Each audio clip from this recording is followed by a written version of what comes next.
Hyperabundance is something that I've been thinking about the last maybe 12 months because it just seems like we've shifted gears. We've moved from second gear into third, or third into fourth, or into overdrive or something, where the information flow coming at me has ramped up. It's not just emails anymore. It's emails and tweets and Facebook and blah, blah, blah, blah. All these things are hitting us. Are we all kind of experiencing overload? I'm seeing a fair amount of nods. And that's not just us, it's everybody in society.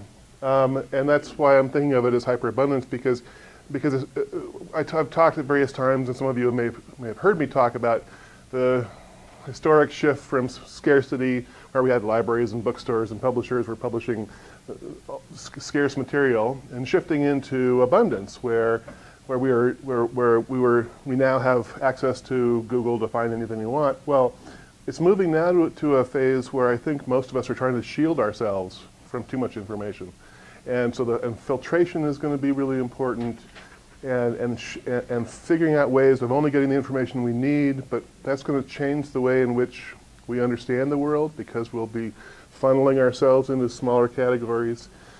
I mean, it used to be there are only 3 television channels, and now we have a jillion, and so everyone is specializing. It's happened with magazines. You can do the whole historical analysis, but we're moving into terra incognita. We're moving into an area we don't really understand. And what I want us to do is brainstorm, not as a group, but in small groups, about some of these topics, about what we may be seeing 3 years from now, 4 years from now, 5 years from now, because we all have our own perspective on these sorts of things, and we all have ideas that are worth sharing with the rest of us.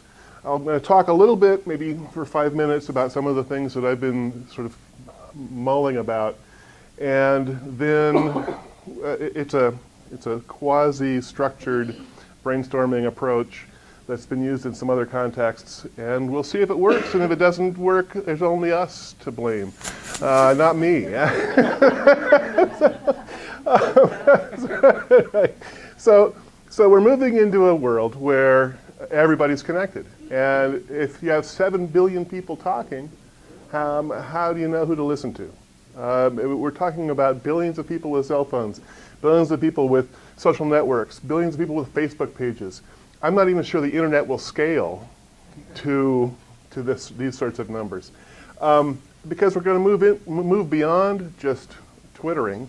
We're going to, back in the early 90s, I wrote this article saying, I want my shoulder monkey. And the shoulder monkey was the thing that sat on my shoulder that I could turn to and say, who was Lincoln's Secretary of State? And it would know that I was talking about the president, and the Secretary of State was a political office and those sorts of things. Or I could say, what did I say to Joe Esposito at the last AUP meeting? It would have recorded my conversation and known all these sort of things. So we're talking live stream publishing. There'd be lots of people who'd be happy to have everybody in the world pay attention to their little video thing that's on their shoulder so that they can follow someone's life around. That's what we're doing with Facebook and Twitter, right? So why not have a video feed of everybody's life? It'll be interesting to some people, and a tremendous waste of time for most of us. But that's what Facebook is, and what Twitter is for an awful lot of people too. We have 7 billion people populating social networks, making recommendations, making suggestions, and being stupid in public, which is also part of the problem. We've already been doing RSS feeds. We already have these sort of mechanisms for trying to filter. So we just look at the headlines, we scan this stuff, but it's not like we're reading. So we've sort of moved from library cards to virtual bookshelves. My father was expert at being able to quote chapter and verse, in the sense that he would say, well, in a paper that PNAS published, and I think it was 1978, Goldstein, and I think it was so-and-so, made this point. Well, that was important for his generation. For my generation, I would be going to Google and searching, because I'd know that there was something. I'd remember maybe a name. I wouldn't know the journal, but I'd find it because I was able to selectively find. Using these tools. Well, when you have too much information, we're already seeing this, where we get somebody's blog post on something that's pretty close to what we're talking about, but not it directly.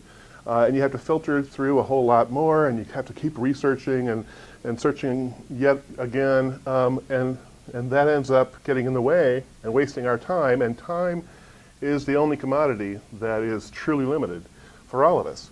So if we shift into this, as I think we're doing, shifting into hyperabundance, we're going to be having to give up something in order to have time to pay attention to the things that we care about.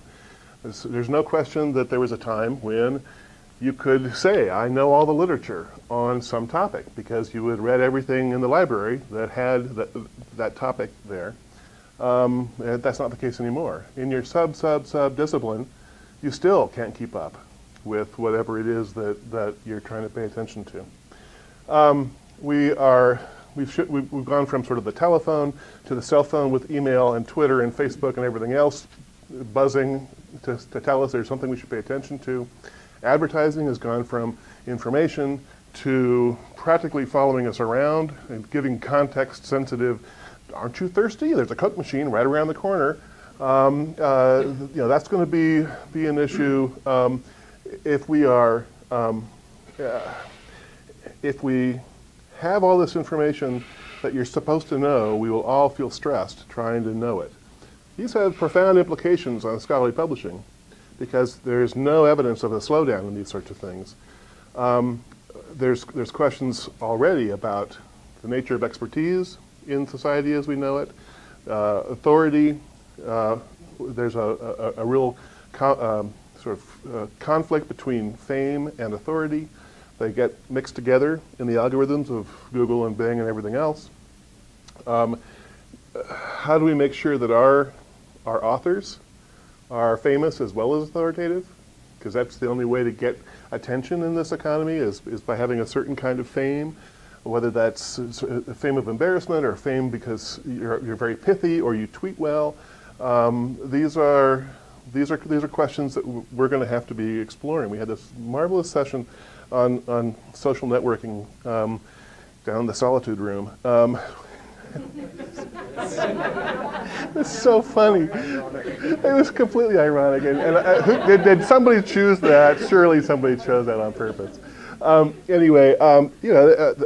Bob Stein was talking about the social book, and that scales at some level.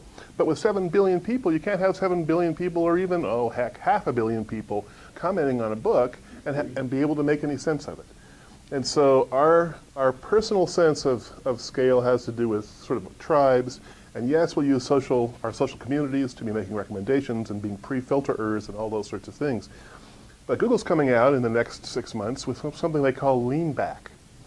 And that's where you just lean back and it plays you YouTube and it plays you other television things that you sort of are able to tell it, oh, I like this, I don't like that. It learns your tastes, gives you web pages, and so lean back becomes this thing that you can just become mindless in front of. You're not doing critical thinking, you're just watching and being a passive recipient. Is that a good kind of entertainment?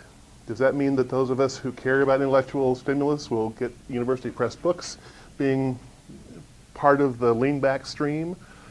You know, maybe. But what I hope to do in the time we have is to address some of these questions in small brainstorming groups. Now, most of you know how brainstorming works. You brainstorm, you have uncritical, nobody says, oh, that's a stupid idea. You just like get all the ideas out, and then you decide which ones are stupid or not, or pertinent or not. Some of the questions that I've got listed on my screen here is sort of what happens to our ability to pay attention when we are constantly being battered by these questions. Will our interest in long-form content change? There's been some reference to that over the last day and a half. Our willingness to spend time on long-form content. Does it have to be really rich and vibrant in order to have us spend our time on these sorts of things?